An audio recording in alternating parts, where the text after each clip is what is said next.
राइमा उठो बेटा। राइमा देखो तुम्हारा मोबाइल कब से बज रहा है। उठो उठो, पापा ब्रेकफास्ट पे इंतजार कर रहे हैं। Come on.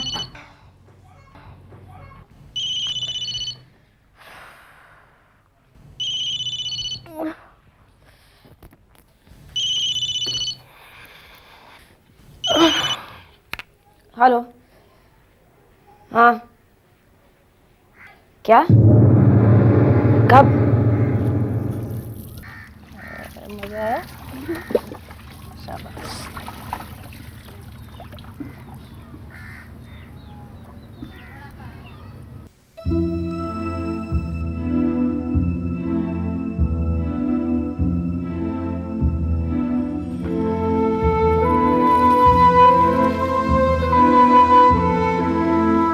बिल्किस, मैं जा रहा हूँ। मैं अभी आ रही हूँ, 2 मिनट रुकिएगा।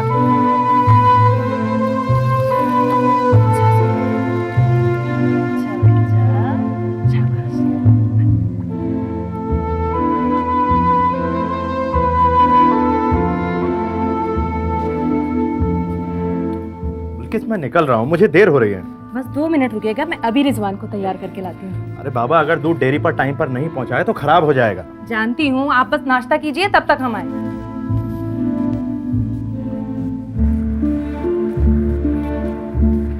आप जाते जाते इसे स्कूल छोड़ दीजिएगा। ठीक है, छोड़ दूंगा, मगर लेकर तुम आना। जी मैं ले आऊंगी। चलो बेटा। अच्छा, अपना ख्याल रखना। हाँ जी, खुदा हाफिज। खुदा हाफिज। चल भाई, चल बेटा।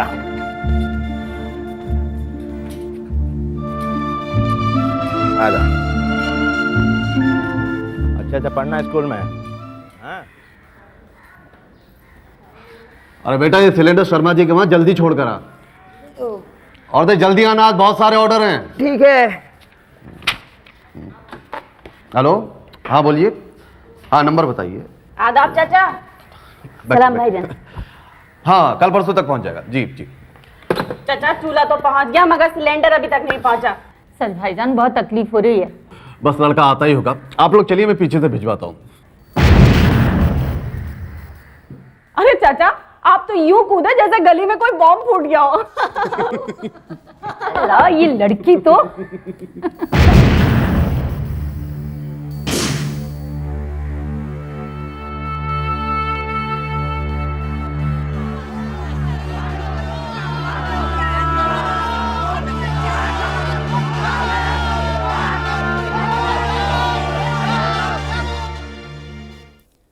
आज दोपहर दौलतगांव के पास 2 गुटों के बीच हुई हिंसा से सारे इलाके में दंगे फैल गए हैं। औरतों और बच्चों पर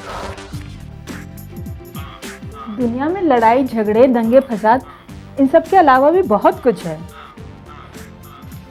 तुम्हारे लिए तो अमिताभ बच्चन, ऋतिक रोशन, हेमा मालिनी की लड़की, बस यही। ओफो, अब फिर से लेक्चर मत शुरू कर दीजिए। ठीक है, दौलत गांव में अगर दंगे हो रहे हैं तो हम क्या करें? जब हम कुछ कर ही नहीं सकते हैं तो बेकार की न्यूज़ देखने से क्या फायदा? There is no point. Okay okay, no comments. बड़ा तहलका मचा। हिंसा की लपटों पर लपटें भड़कती ही चली गई। एक ही दिन में कई लोगों की बेफिक्र जिंदगी जंगल की आग की तरह बढ़ती इस हिंसा की लपेट में आ गई। राइमा सेन जैसे रिपोर्टर्स को रातों रात अपने महफूज घर छोड़ सांप्रदायिक दंगों से भड़की आग के बीचों बीच कूदना पड़ा।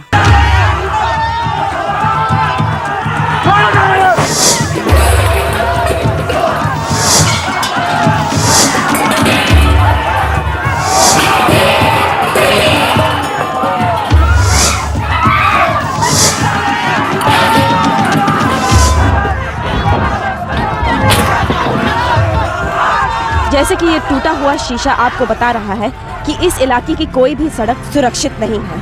अनियंत्रित दंगाइयों ने हर गुजरते व्हीकल पर पथराव करना शुरू कर दिया है। यहाँ से कुछ दूर एक दूध के टेम्पो में जान बचाकर भाग रहे औरतों और बच्चों को एक भीड़ ने रोककर टेम्पो को जला दिया। सब भी मारे गए।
अरे ऐसी कोई भी तस्वीर ब्रॉडकास्ट मत करना जिससे दंगे और बढ़ेंगे।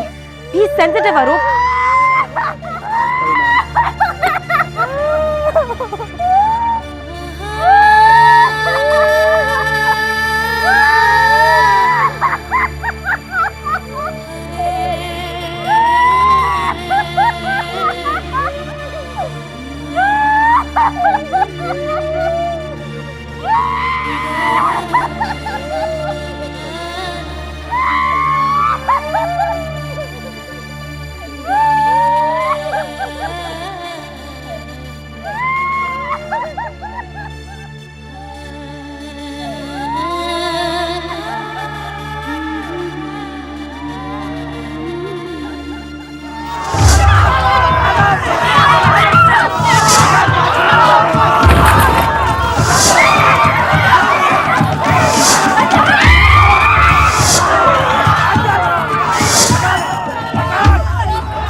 शबीना, खिड़की मत खोल। क्यों? क्यों ना खोलूं खिड़की? खिड़की मत खोल, आवाज मत करो, ये करो वो मत करो, लाइट मत जलाओ। अभी हम कब तक इस तरह छिप-छिप कर जीते रहेंगे? शुक्र मना कि जिंदा है तू।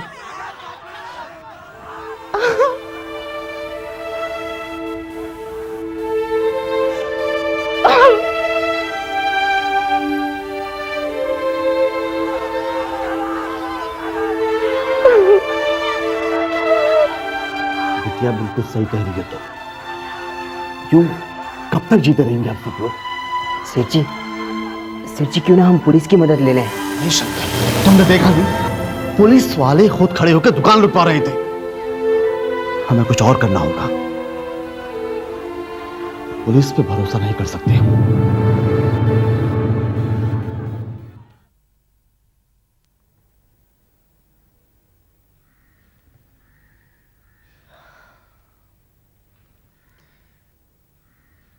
इंस्पेक्टर साहब, पूरा आधा घंटा हो गया है इंतजार करते करते। आखिर हम कब तक वेट करें? उस इलाके में जाने के लिए हमें पुलिस प्रोटेक्शन की जरूरत है। आप समझते क्यों नहीं? देखिए मैडम, हम भी तो अपना काम ही कर रहे हैं। जी, वो तो हम देख ही रहे हैं। सरकार हमारी रिपोर्ट लिखो। सरकार, हम सब टेम्पो में बैठकर भाग रहे थे। फिर किसकी इज्जत पूरे 10 लोगों ने खराब की सरकार, और उसे मरा हुआ समझकर छोड़ के चले गए। उसका बच्चा 4 साल का बिलखता रहा। सरकार, आप रिपोर्ट लिखिए। हमें उन लड़कों के सबके नाम मालूम है। हमारे ही पड़ोस के मोहल्ले के लड़के हैं वो। इस मामले में अलग से रपट दर्ज नहीं होगी। क्यों नहीं लिख सकते आप इंडिविजुअल एफआईआर? इस लड़की का रेप हुआ है और इन सब लोगों ने मुजरिमों को पहचान भी लिया है। फिर देखिए मैडम, उस टेम्पो वाले केस के अंदर पहले ही कई एफआईआर दर्ज हो चुकी हैं। मगर क्या मैडम, अगर एक दुकान के अंदर 100 लोग हैं और उसमें आग लग जाती है तो आपका मतलब है कि हम 100 एफआईआर अलग अलग दर्ज करेंगे? नहीं, एक कॉमन एफआईआर दर्ज होगी। मगर ये मामला अलग है, रिपोर्ट रेप की है। आप समझते क्यों नहीं है? हमें क्या क्या पत्रकार राइमा सेन की बहुत हुज्जत करने पर भी इंस्पेक्टर कक्कड़ ने अलग से एफआईआर फाइल नहीं की। बिल्किस जैसी कई औरतों की यातनाएं पुलिस विरक्ति के कारण अनकही अनसुनी ही रही। कौन है इनका जवाबदेह? नमस्कार संगीता जी, आपके कॉन्स्टिट्यूएंसी में औरतों पर हो रहे अत्याचारों को रोकने के लिए क्या कदम उठाए जा रहे हैं? जहाँ तक मुझे खबर है ये सब अफवाहें हैं। हमारे सामने अभी तक ऐसी कोई भी अप्रिय घटना नहीं आई है। लेकिन काफी रेप के केसेस रिपोर्ट किए गए हैं। ये सरकार को गिराने की विपक्ष की हथकंडे हैं, नई नई चालें हैं, और कुछ नहीं। और ये जलती हुई बस्तियां, ये पब्लिक का आक्रोश है जो निकलकर सामने है, बस। उस आक्रोश को रोकने के लिए आपकी पुलिस फोर्स क्या कर रही है, क्या कर रही थी? देखिए रायमा जी, 5000 पब्लिक की भीड़ के सामने पुलिस आखिर कर भी क्या सकती है? इसका मतलब है कि please no comment. Sangeeta ji, एक और प्रश्न please, please Sangeeta ji. Thank you.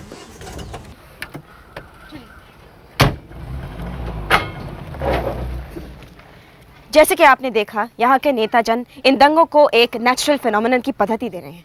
उनके ख्याल से जो हो रहा है वो एक एक्शन रिएक्शन की चेन है, और उसे रोकना ना उनके बस में है ना उनकी पुलिस फोर्स के। यहाँ अंधेर नगरी चौपट राज है और आशा की कोई किरण नजर नहीं आती।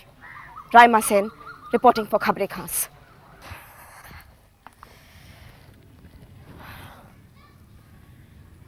Is there any hope? क्या आशा की कोई किरण है इस अंधेरे में?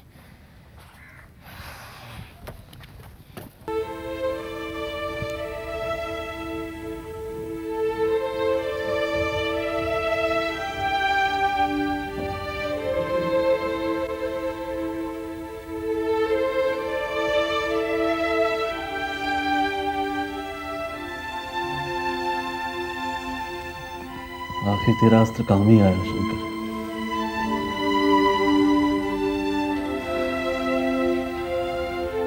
सेठ जी, हमें ये सब अच्छा तो नहीं लगता, लेकिन क्या करें? अच्छा तू ये बता, तेरे सामान में कुछ जनानी कपड़े होंगे? हाँ सेठ जी, गांव जा रहे थे तो जोरू के लिए कुछ खरीदा है। लेकिन आप क्या करोगे सेठ जी?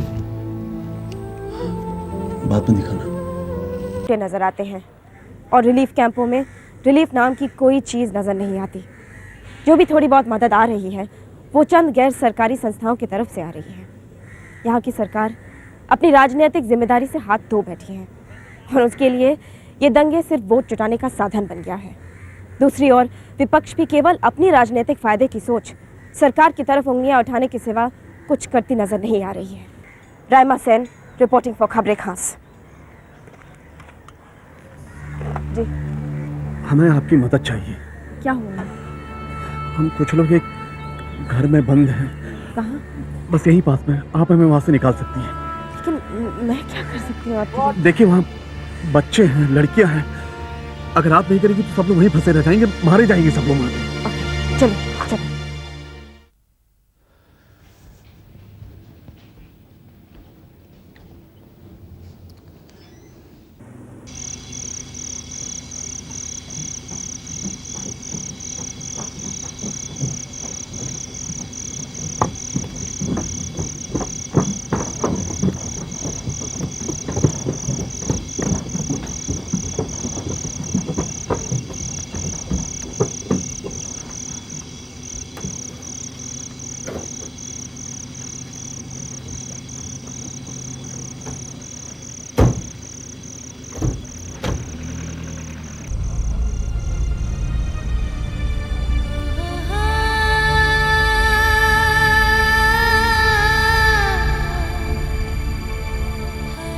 इस अफरा तफरी के माहौल में सज्जाद ने पुलिस और नेताजनों पर भरोसा करने से बेहतर दंगों को कवर करते राइमा सेन जैसे रिपोर्टर्स पर भरोसा करते हुए अपने एलपीजी स्टोर में शरण लिए सभी जनों को पहुंचाया रिलीफ कैंप की सुरक्षा में।